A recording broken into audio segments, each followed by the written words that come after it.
নবম pay scale নিয়ে যে সিদ্ধান্ত গ্রহণের প্রক্রিয়া চলছে তা এখন এমন একটি বাঁকে এসে দাঁড়িয়েছে যেখান থেকে সামনে এগিয়ে যাওয়া ছাড়া আর কোনো পথ নেই।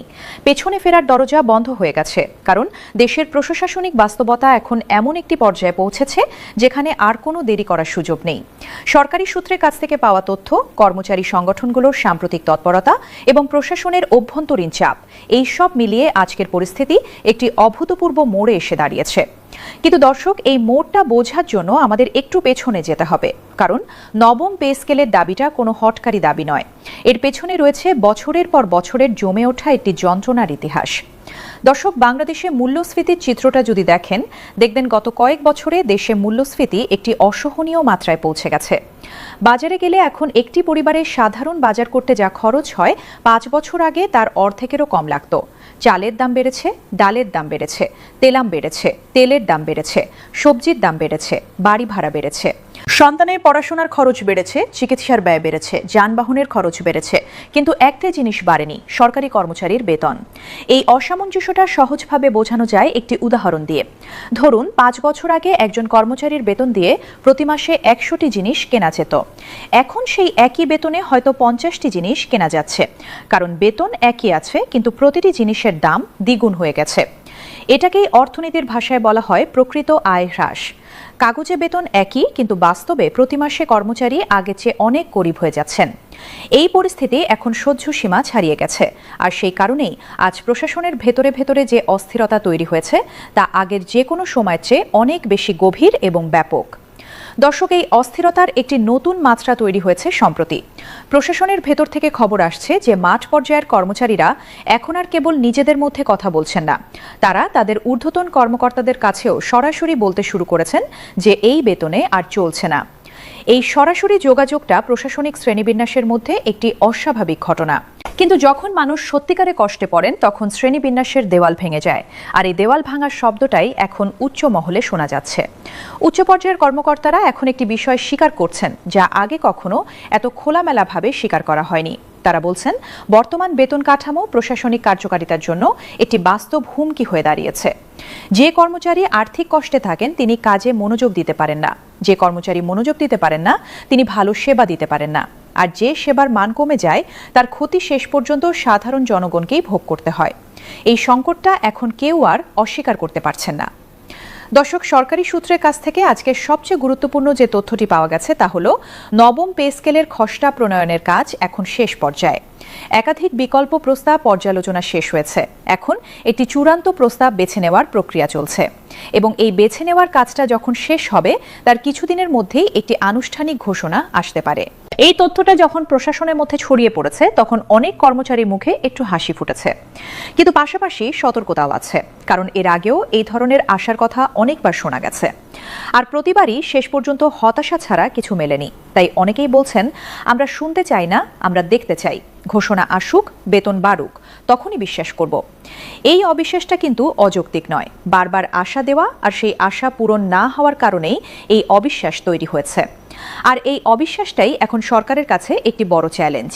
শুধু ঘোষণা দিলেই হবে না, সেই ঘোষণায় মানুষ যেন বিশ্বাস করতে পারেন, যেন আস্থা ফিরে পান, সেটা নিশ্চিত করতে হবে।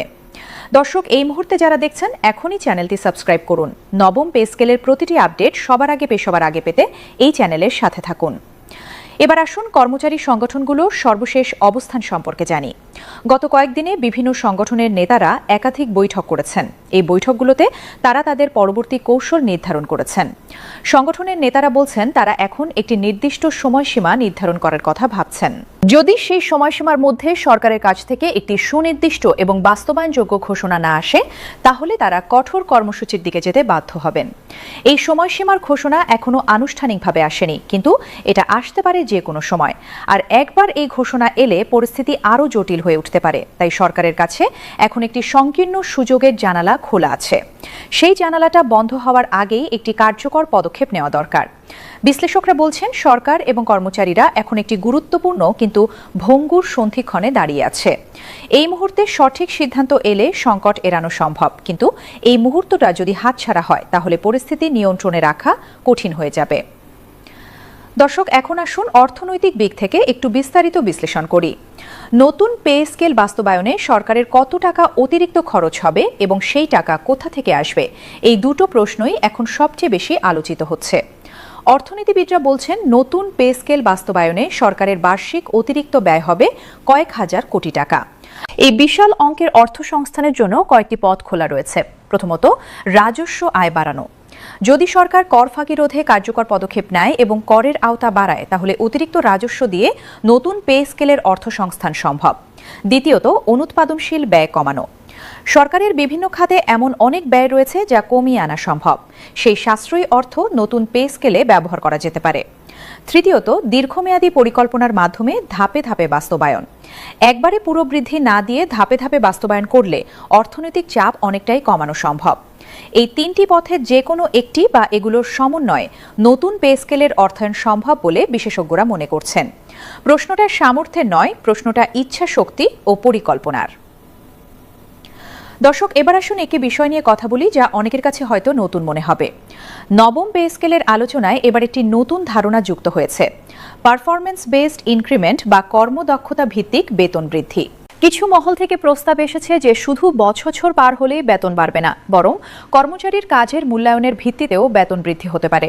এই প্রস্তাবটি নিয়ে কর্মচারী সংগঠনগুলোর মধ্যে মিশ্র প্রতিক্রিয়া রয়েছে। কেউ কেউ মনে করছেন এটা কর্মচারীদের কাজের প্রতি আগ্রহ বাড়াবে এবং সেবার মান উন্নত করবে। আবার অনেকে আশঙ্কা করছেন এই ব্যবস্থায় পক্ষপাতিত্ব বাড়তে পারে, কারণ মূল্যায়নের ক্ষমতা যার হাতে তিনি তার পছন্দের মানুষকে ভালো মূল্যায়ন দিতে পারেন। এই বিতর্কটা এখন চলছে এবং নতুন পে স্কেলের চূড়ান্ত রূপরেখায় এই বিষয়টা কিভাবে থাকবে সেটা একটি গুরুত্বপূর্ণ প্রশ্ন। তবে বিশেষজ্ঞরা বলছেন, যেভাবেই হোক একটি স্বচ্ছ এবং ন্যায্য মূল্যায়ন ব্যবস্থা চালু করা গেলে সরকারি প্রশাসনে একটি ইতিবাচক পরিবর্তন আনা সম্ভব। দর্শক, এখন এমন একটি বিষয়ে আলোকপাত করতে চাই যা সম্পর্কে অনেকেই সচেতন নন। নতুন পে স্কেল বাস্তবায়নের পর সবচেয়ে বড় চ্যালেঞ্জ হবে দেশ জুড়ে লক্ষ লক্ষ কর্মচারীর বেতন একসাথে পরিবর্তন করার প্রশাসনিক এবং প্রযুক্তিগত কাজটা।